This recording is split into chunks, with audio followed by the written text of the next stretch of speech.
Hello friends, welcome to the success Kendra. देखिए friends, आज थोड़ा सा विलम्ब हो गया है। देखिए सेशन का जो टाइम होता है यह 9 बजे होता है, लेकिन किसी कारणवश आज थोड़ा सा हम लोग विलम्ब हो गए हैं। इसके लिए मैं क्षमा प्रार्थी हूँ आपसे। जैसे आप लोग जानते हैं कि हम लोग बिहार पुलिस कांस्टेबल की जो भर्ती 2023 में 21,391 पदों पर आई हुई है, उसके लिए हम लोग सुपर प्रैक्टिस सेट को इस सेशन में कवर करते हैं। और इस सुपर प्रैक्टिस सेट में हम लोग केवल और केवल इम्पॉर्टेंट क्वेश्चंस यानी कि वीवीआई क्वेश्चंस को हम लोग कवर करते हैं। जो लोग चैनल पर पहली बार आए हुए हैं, चैनल को सब्सक्राइब कर लेंगे और जो बेल आइकन है, घंटी का निशान है, उसको जरूर दबा लेंगे, ताकि जब भी बिहार पुलिस कांस्टेबल भर्ती 2023 से संबंधित कोई भी इम्पोर्टेंट वीडियो अपलोड किया जाए तो उसका नोटिफिकेशन सबसे पहले आपके पास पहुंच जाए। चलिए सेशन आज के स्टार्ट करते हैं। और फ्रेंड्स प्लीज़ पहले सेशन का लिंक एक बार शेयर कर दीजिए और एक बार इसको सभी लोग लाइक कर देंगे। फटाफट एक बार आप सभी लोग लाइक कर दीजिए। चलिए स्टार्ट करते हैं फ्रेंड्स। पहला प्रश्न पढ़ेंगे, थोड़ा सा मैं जूम कर देता हूं ताकि प्रश्न जो है और भी आपको स्पष्ट रूप से दिखाई दे। पहला प्रश्न हमारा कि निम्नलिखित में से किन पहाड़ियों पर उष्णकटिबंधीय सदाबहार वन पाए जाते हैं। आप देखेंगे कि इस सेशन में हम लोग कितने अच्छे और स्टैंडर्ड लेवल के प्रश्नों को कवर करेंगे। यह स्पेशली मैं आप ही के लिए बनाया हूं और अच्छे कंटेंट हमारा मकसद है आपको उपलब्ध करवाना। वीडियो को एक बार लाइक कर दीजिए फ्रेंड्स, ताकि मोटिवेशन हमें प्राप्त होता रहे। बताइए किन पहाड़ियों पर उष्णकटिबंधीय सदाबहार वन पाए जाते हैं। करेक्ट आंसर आप लाइव चैट में कमेंट करके बताएंगे। राइट आंसर इसका ऑप्शन नंबर ए हो जाएगा, नीलगिरी पहाड़ियाँ। देखिए भारत में उष्णकटिबंधीय सदाबहार वन पश्चिमी घाट की पूर्वी और पश्चिमी ढलानों जैसे कि तमिलनाडु, केरल, कर्नाटक और महाराष्ट्र में पाई जाती है। ठीक है, और नॉर्थ ईस्ट में भी पाया जाता है, इसे भी ध्यान रखेंगे, लेकिन मुख्यतः जो है यह पश्चिमी घाट पर पाया जाता है। अच्छा, नीलगिरी पहाड़ी की बात आई है तो आपको पता है नीलगिरी पहाड़ी की जो सबसे ऊंची चोटी है, इसका नाम क्या है? इसका नाम है डोडा बेटा। ठीक है, याद रखेंगे, यह नीलगिरी पहाड़ी की सबसे ऊंची चोटी है। अगर आपसे पूछा जाए कि दक्षिण भारत की सबसे ऊंची चोटी कौन सी है, तो याद रखेंगे दक्षिण भारत की जो सबसे ऊंची चोटी है ये कौन सी है? तो अन्नामुदी है। इसे भी आप याद रखेंगे। ठीक है, चलिए इतने सारे पॉइंट्स को हम लोग कवर करते हैं। देखिए वर्ष 2026 का फुटबॉल विश्व कप कहाँ पर आयोजित किया जाएगा? अच्छा, 2022 में जो है यह भी कहाँ पर हुआ था? कतर में हुआ था। आपको याद है कहाँ पर हुआ था? कतर में हुआ था। और इसमें जो विनर टीम रहा है वो कौन सा रहा है? तो ये अर्जेंटीना जो है 2022 फीफा वर्ल्ड कप का खिताब जीता है। क्लियर है? 2026 में जो इसका आयोजन होगा ये संयुक्त रूप से कनाडा, मैक्सिको और यूएसए में होगा। यानी कि राइट आंसर जिन्होंने भी ऑप्शन नंबर डी दिया हुआ है बिल्कुल उनका करेक्ट आंसर है। नेक्स्ट क्वेश्चन कर लेंगे। और देखिए बिहार पुलिस कांस्टेबल के लिए करीब करीब 50 वीडियो मैंने आपको कवर करा दिया है। आज से ही आप तैयारी करिए, अन्यथा आप लास्ट एक महीने में कभी भी बिहार पुलिस के एग्ज़ाम की तैयारी नहीं कर पाएंगे। किसी भी एग्ज़ाम को क्वालिफाई करने का एक ही तरीका होता है, स्टार्टिंग से ही प्रिपरेशन करना। बहुत लोग सोचते हैं कि आखिर के एक महीने पढ़ेंगे और क्वालिफाई हो जाएंगे, ऐसा बिल्कुल भी नहीं है मेरे भाई। चलिए निम्नलिखित में से कौन सा रबर के वल्केनाइजेशन में प्रयोग किया जाता है? रबर के वलनीकरण, जिसको हम लोग हिंदी में बोलते हैं, किस अधातु का प्रयोग किया जाता है? देखिए यह जो अधातु है यह सल्फर है। जिन्होंने भी सल्फर आंसर दिया है बिल्कुल उनका करेक्ट आंसर है। रबर का वलनीकरण एक ऐसी प्रक्रिया है, रबर का जो वल्केनाइजेशन है एक ऐसी प्रक्रिया है जो सल्फर की उपस्थिति में गर्म करने पर रबड़ की प्रत्यास्थता और रबड़ की सामर्थ्य में जो है सुधार होती है। ठीक है, चलिए option number B right answer इसका हो जाएगा। नेक्स्ट क्वेश्चन है हमारा कि प्रत्यास्थता सीमा में अनुदैर्ध्य प्रतिबल और अनुदैर्ध्य विकृति के अनुपात को क्या कहते हैं? प्रतिबल और विकृति के अनुपात को क्या कहते हैं? बताइए राइट आंसर इसका क्या होगा? तो देखिए फ्रेंड्स, इसको कहते हैं हम लोग, बताइए, यंग प्रत्यास्थता गुणांक। यानी कि यहाँ पर देखिए यंग गुणांक दिया गया है। और अगर आपसे पूछा जाए कि इसका एसआई यूनिट क्या होता है, तो ये भी ध्यान रखेंगे, इसका एसआई यूनिट न्यूटन पर मीटर स्क्वायर होता है। ठीक है, ध्यान रखेंगे। चलिए नेक्स्ट क्वेश्चन है क्वेश्चन नंबर 5 की चरक संहिता चिकित्सा की किस शाखा से संबंधित है। बहुत ही सिंपल सा क्वेश्चन है लेकिन इम्पोर्टेंट है। चरक संहिता जो है यह चिकित्सा की किस शाखा से संबंधित है, तो ये आपको पता है कि यह आयुर्वेद से संबंधित है। ठीक है, चरक जो थे इन्हीं का चरक संहिता है, और चरक जो थे ये कनिष्क के दरबार में रहते थे। कुषाण वंश का यह शासक था कनिष्क, इसी के दरबार में जो है रहते थे चरक। ध्यान रखेंगे, प्रश्न पूछा भी जाता है। अगला प्रश्न करेंगे कि शिमला समझौता 1972 में हुआ था, शिमला एग्रीमेंट, इस पर किसके द्वारा जो है हस्ताक्षर किए गए थे। शिमला समझौता एक शांति समझौता था जो भारत और पाकिस्तान के बीच हुआ था। भारत की तरफ से किसने और पाकिस्तान की तरफ से किसने इस पर हस्ताक्षर किया था, यह प्रश्न आपसे पूछा जा रहा है। तो देखिए, भारत की तरफ से उस समय तत्कालीन प्रधानमंत्री श्रीमती इंदिरा गांधी थी, और पाकिस्तान की तरफ से जुल्फिकार अली भुट्टो ने इस पर सिग्नेचर किया था। Option number B right answer हो जाएगा। जिन्होंने भी दिया है उनका करेक्ट आंसर है। चलिए, उसके बाद देखिएगा कि सर्वोच्च न्यायालय के न्यायाधीश के रूप में सुप्रीम कोर्ट की बात की जा रही है। सुप्रीम कोर्ट के न्यायाधीश के रूप में योग्य होने के लिए एक व्यक्ति को उच्च न्यायालय में यानी कि हाई कोर्ट में कितने वर्ष की न्यूनतम अवधि तक अधिवक्ता के कार्य का अनुभव होना चाहिए। बताइए राइट आंसर क्या हो जाएगा। सुप्रीम कोर्ट के न्यायाधीश के रूप में योग्य होने के लिए किसी व्यक्ति को उच्च न्यायालय में कितनी वर्ष की न्यूनतम अवधि तक अधिवक्ता के रूप में कार्य करने का अनुभव होना चाहिए। तो देखिए फ्रेंड्स, यहाँ पर ध्यान दीजिएगा, किसी भी व्यक्ति को सर्वोच्च न्यायालय के न्यायाधीश में योग्य होने के लिए उस व्यक्ति को उच्च न्यायालय में 5 वर्षों तक न्यायाधीश और 10 वर्षों तक अधिवक्ता के कार्य का अनुभव होना चाहिए। तो 10 वर्ष अधिवक्ता हो जाएगा, अगर न्यायाधीश पूछता तो 5 वर्ष होता। ठीक है, चलिए अगला प्रश्न कर लेंगे। नेक्स्ट क्वेश्चन है हमारा कि लाल मिर्च में लाल रंग किसके कारण होता है। लाल मिर्च में लाल रंग जो होता है यह किसके कारण होता है, बताइए। देखिए, लाल मिर्च में जो लाल रंग होता है ना, यह होता है कैप्सिथिन जो वर्णक है, कैप्सिथिन नामक पिगमेंट जो है इसी के कारण होता है। ठीक है, अच्छा, मिर्च का तीक्ष्णता मैंने आपको बताया था, मिर्च का तीखापन जो होता है यानी कि तीक्ष्णता जो होता है ये किसके कारण से होता है, तो ये होता है कैप्सिसिन के कारण। ठीक है, और लाल रंग जो होता है ये कैप्सिथिन के कारण होता है। चलिए, उसके बाद नेक्स्ट क्वेश्चन है हमारा, अच्छा, टमाटर का भी पूछा जाता है, टमाटर का लाल रंग लाइकोपीन के कारण होता है। इसे भी आप ध्यान रखेंगे, हो सकता है पूछ लिया जाए। उसके बाद देखिएगा कि पटाना घास का मैदान किस देश में पाया जाता है। देखिए, घास के मैदान से अक्सर प्रश्न जो है पूछे जाते हैं।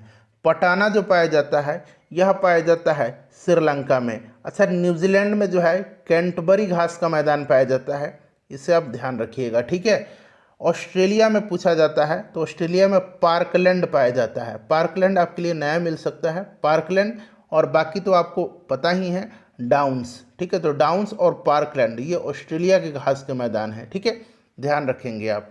लानोस कोलंबिया और वेनेजुएला का बॉर्डर पर है। प्रेयरी अमेरिका में है। पुस्ताज मैंने आपको करा दिया है, पुस्ताज जो है ये हंगरी में है। ठीक है, उसके बाद डाउन्स ऑस्ट्रेलिया में मैंने बता ही दिया। वेल्ड दक्षिण अफ्रीका में है। पंपास अर्जेंटीना में है। कंपास ब्राज़ील में है। इन सारे पॉइंट्स को ध्यान रखिएगा। ठीक है, चलिए, मानव त्वचा को रंग देने वाला जो वर्णक है वो कौन सा है। मानव त्वचा को रंग देने वाला जो वर्णक है ये कौन सा है, बताइए। राइट आंसर इसका क्या हो जाएगा, तो राइट आंसर इसका मेलानिन हो जाएगा। मेलानिन, इसी के कारण हमारे त्वचा का रंग जो है बनता है। ठीक है, ध्यान रखेंगे। चलिए नेक्स्ट क्वेश्चन कर लेंगे। अगला प्रश्न हमारा कि कॉफ़ी बोर्ड ऑफ इंडिया का मुख्यालय कहाँ पर है। कॉफ़ी बोर्ड ऑफ इंडिया का मुख्यालय कहाँ पर है, बताइए राइट आंसर क्या होगा। कॉफ़ी बोर्ड ऑफ इंडिया का मुख्यालय जो है यह बेंगलुरु में है। कहाँ पर है, बेंगलुरु में है। इसका स्थापना 1942 में की गई थी। ठीक है, याद रखिएगा। चलिए नेक्स्ट क्वेश्चन कर लेंगे कि United Nations system staff college का मुख्यालय कहाँ पर है। आपके लिए बिल्कुल नया प्रश्न है और बहुत ही इम्पॉर्टेंट है। ठीक है, United Nations system staff college का हेडक्वार्टर यानी कि मुख्यालय कहाँ पर है, इसका मुख्यालय जो है कहाँ पर है, बताइए राइट आंसर इसका क्या हो जाएगा। करेक्ट आंसर बताइए, इसका हेडक्वार्टर कहाँ पर है। तो फ्रेंड्स इसका जो हेडक्वार्टर है यह इटली के ट्यूरिन में है, इटली के ट्यूरिन में है। ध्यान रखेंगे इसकी स्थापना कब की गई थी, तो सन 2002 में की गई थी। ट्यूरिन इटली याद रखेंगे, ठीक है। United Nations system staff college का हेडक्वार्टर। अगला प्रश्न करेंगे कि पेशावर एवं काबुल किसके माध्यम से एक दूसरे से जुड़े हुए हैं, बताइए राइट आंसर। देखिए बिहार पुलिस के लिए लगातार प्रैक्टिस सेट हम लोग कवर भी कर रहे हैं, ठीक है। घटना चक्र का जो नया प्रैक्टिस सेट आया हुआ है उसको मैंने कवर करवाया है, 2 सेट मैंने करा दिया है, टोटल 10 सेट है, सभी 10 सेट मैं आपको करवा दूंगा। बिहार पुलिस घटना चक्र प्रैक्टिस सेट, ठीक है। बिहार पुलिस प्रैक्टिस सेट 2023 लगातार आपको करवाया जा रहा है।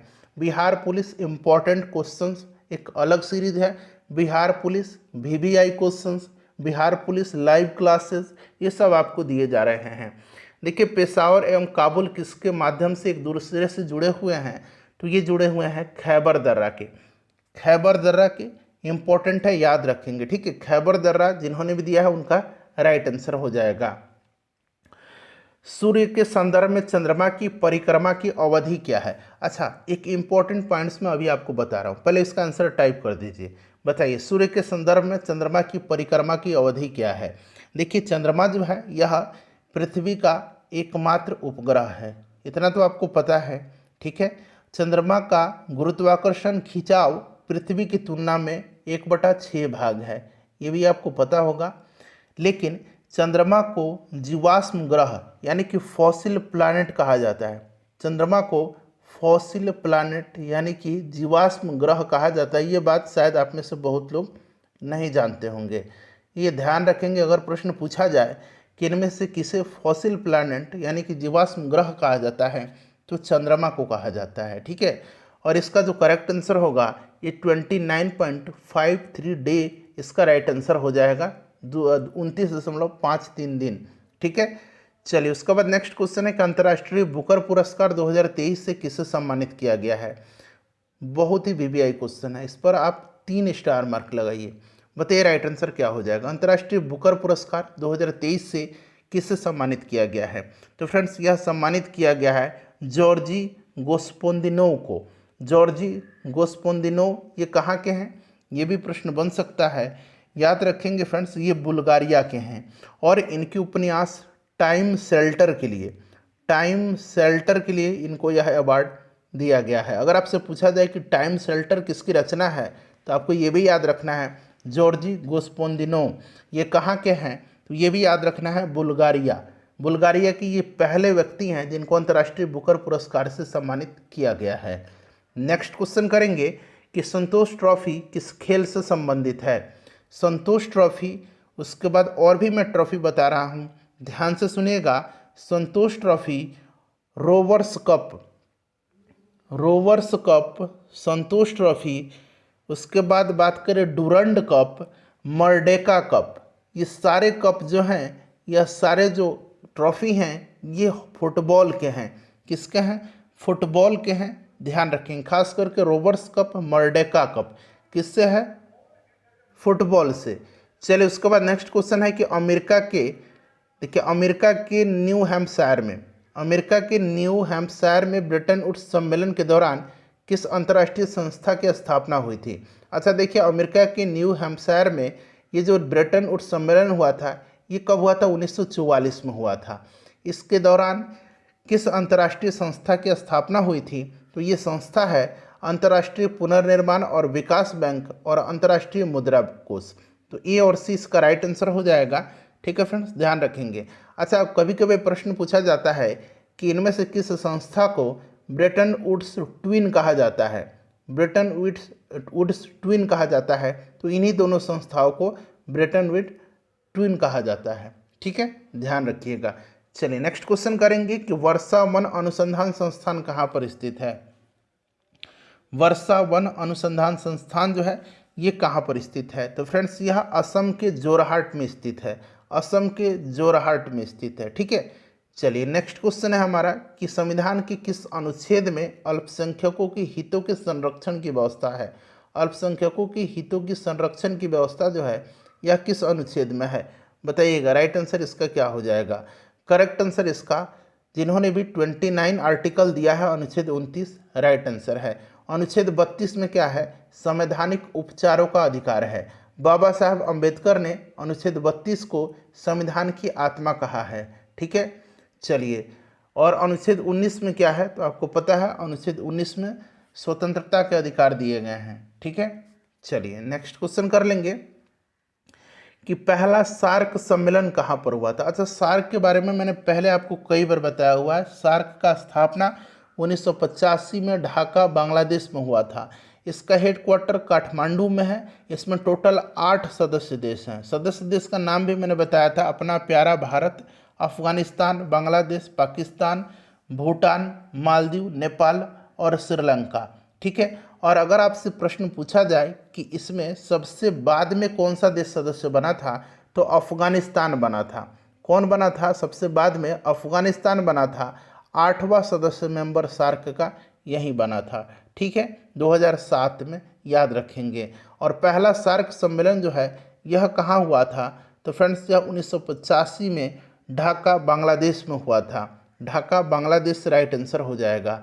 नेक्स्ट क्वेश्चन हमारा कि विश्व वानिकी दिवस कब मनाया जाता है? विश्व वानिकी दिवस जो है यह प्रत्येक वर्ष 21 मार्च के दिन मनाया जाता है। 21 मार्च के दिन विश्व वानिकी दिवस मनाया जाता है। वीडियो को प्लीज़ एक बार लाइक कर दीजिए, फटाफट फ्रेंड्स लाइक कर दीजिए एक बार।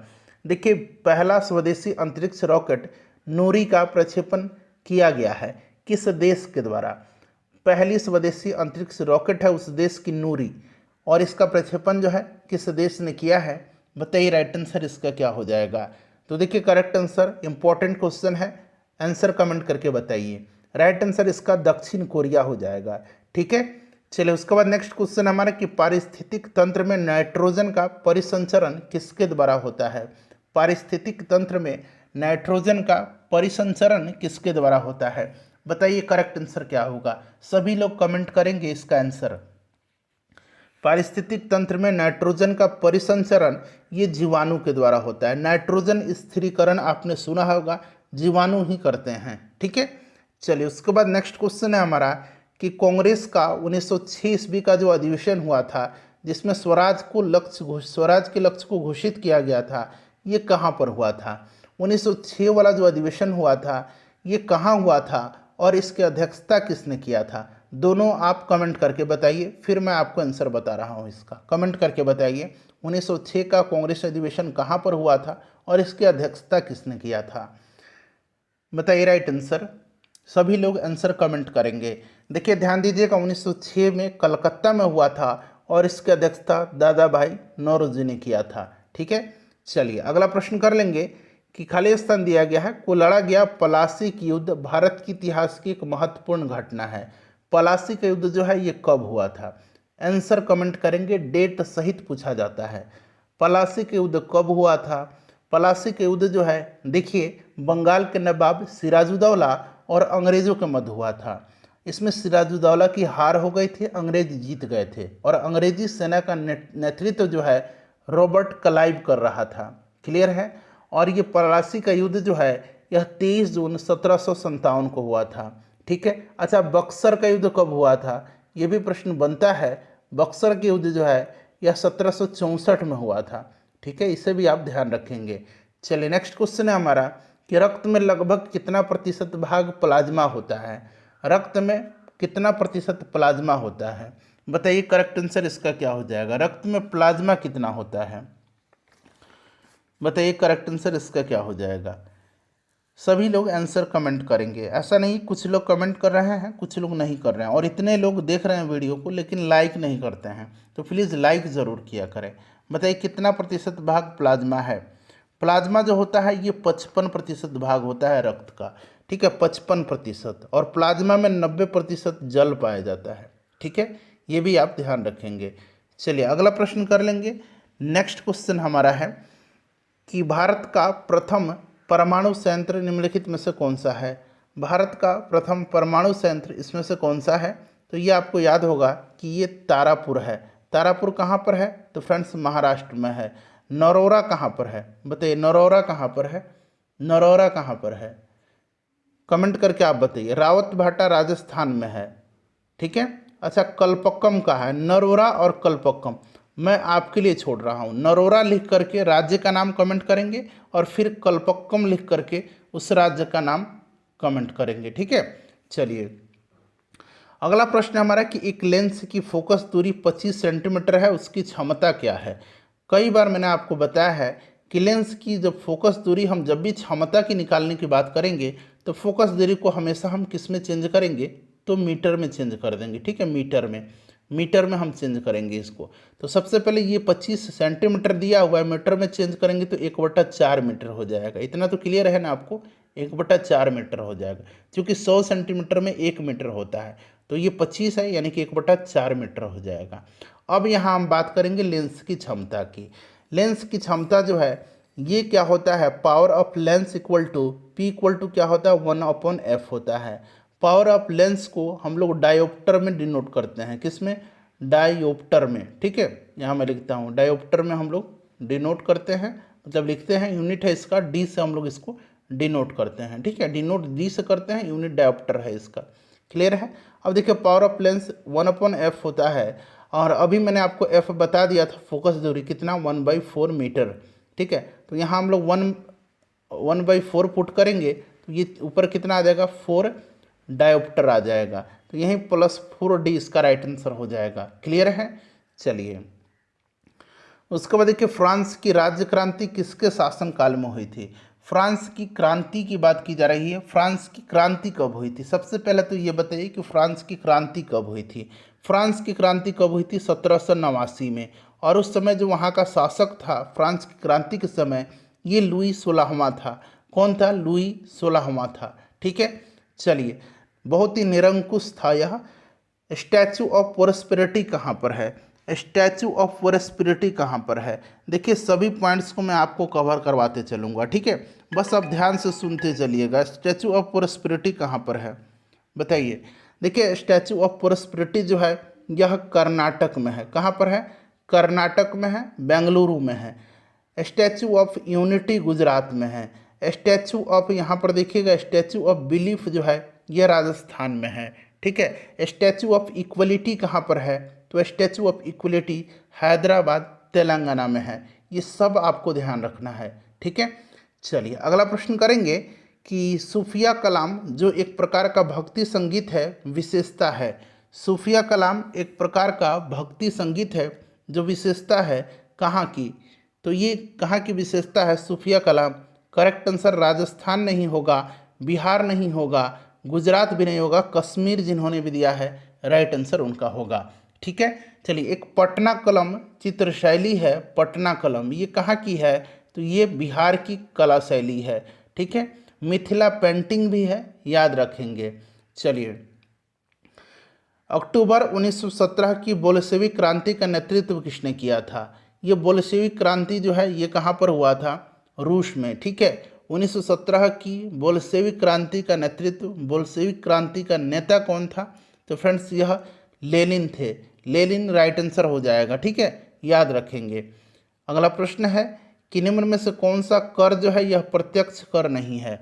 अब देखिए प्रत्यक्ष कर के उदाहरण कौन कौन से होते हैं, तो प्रत्यक्ष कर जो है आयकर प्रत्यक्ष कर होता है, उसके बाद निगम कर होता है, उसके बाद संपत्ति कर होता है, उसके बाद उपहार कर होता है, ठीक है। ये सारे के सारे प्रत्यक्ष कर हैं। तो इसमें से देखिए आयकर, निगम कर, संपत्ति कर, ये बिक्री कर नहीं होगा।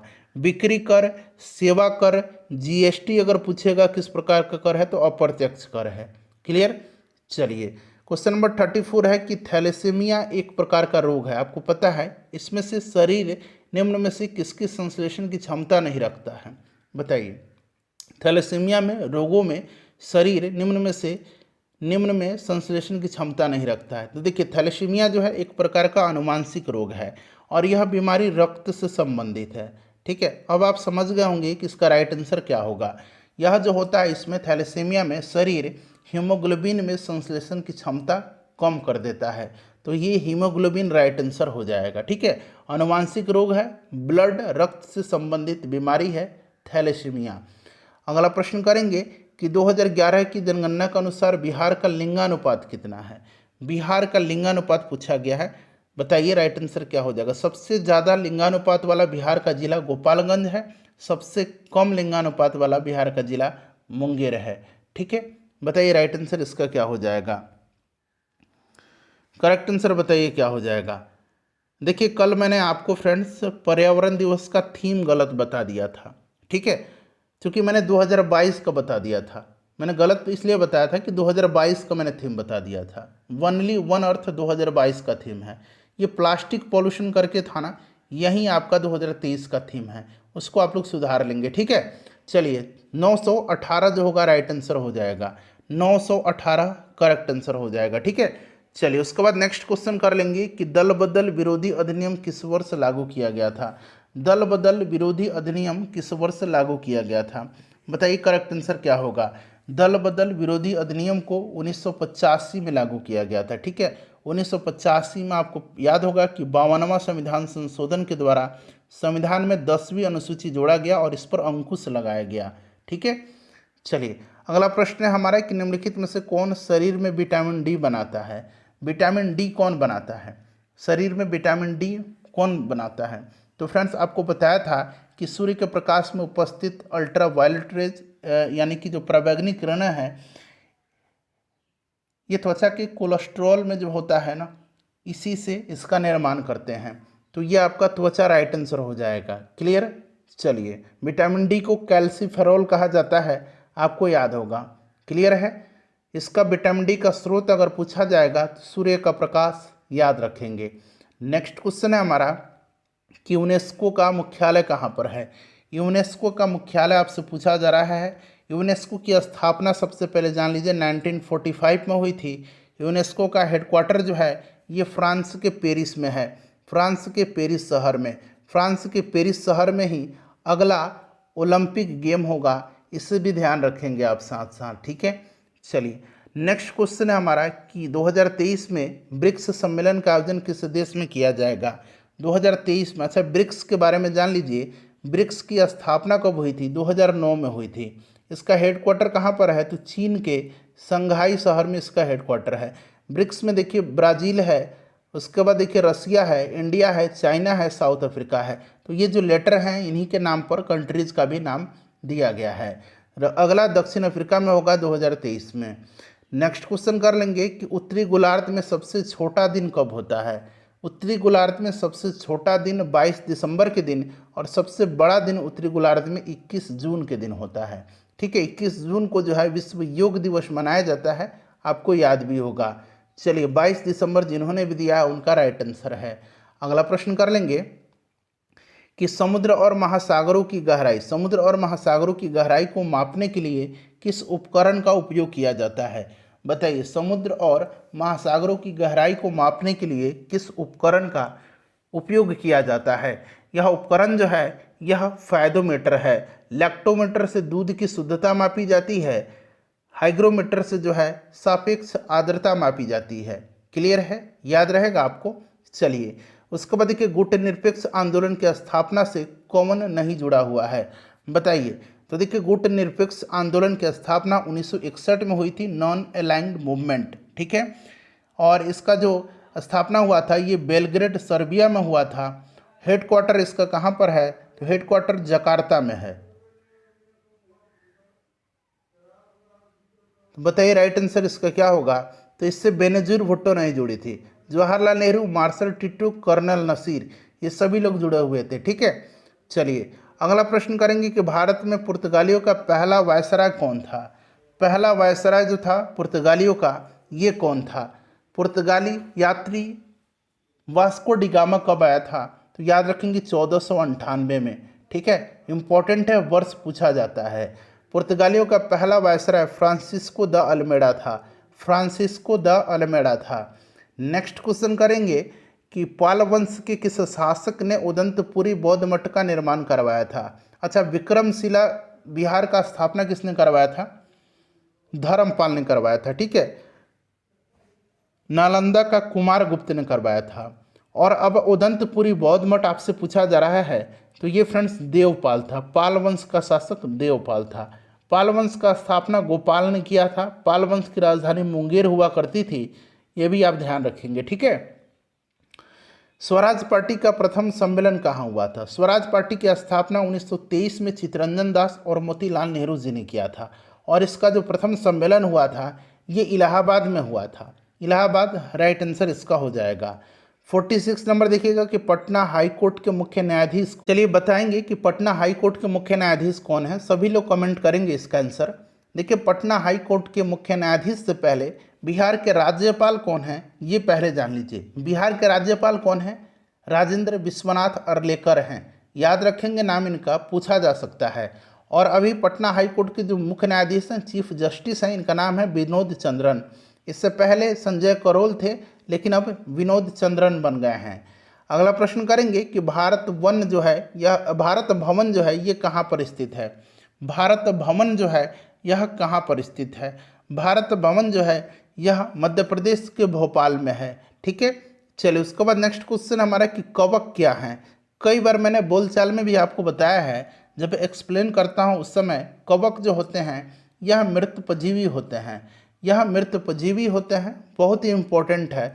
ठीक है, याद रखेंगे। अच्छा, ये जो हरा शैवाल होता है ये कैसा होता है? तो हरा शैवाल जो होता है यह स्वपोषी होता है और कवक मृतोपजीवी होते हैं। नेक्स्ट क्वेश्चन है हमारा कि संचार उपग्रह वायुमंडल के किस स्तर में अवस्थित किए जाते हैं? बहुत ही सिंपल सा क्वेश्चन है लेकिन महत्वपूर्ण है। यह जो है संचार उपग्रह के वायुमंडल के आयन मंडल में जो है इनको स्थापित किया जाता है। आयन मंडल राइट आंसर हो जाएगा। सबसे निचला मंडल जो है क्षोभ मंडल है। ठीक है, याद रखेंगे क्षोभ मंडल। चलिए आज का प्रश्न है कि निम्न में से कौन सी धातु बिजली की सबसे अधिक सुचालक है? ये प्रश्न मैंने आपके लिए रखा है क्योंकि एक प्रश्न मैं आपसे पूछता हूँ और आप अपना स्कोर कमेंट करके सभी लोग बता दीजिए। और जाते जाते प्लीज़ वीडियो को लाइक कर दीजिएगा और इसको शेयर एक बार कर दीजिएगा।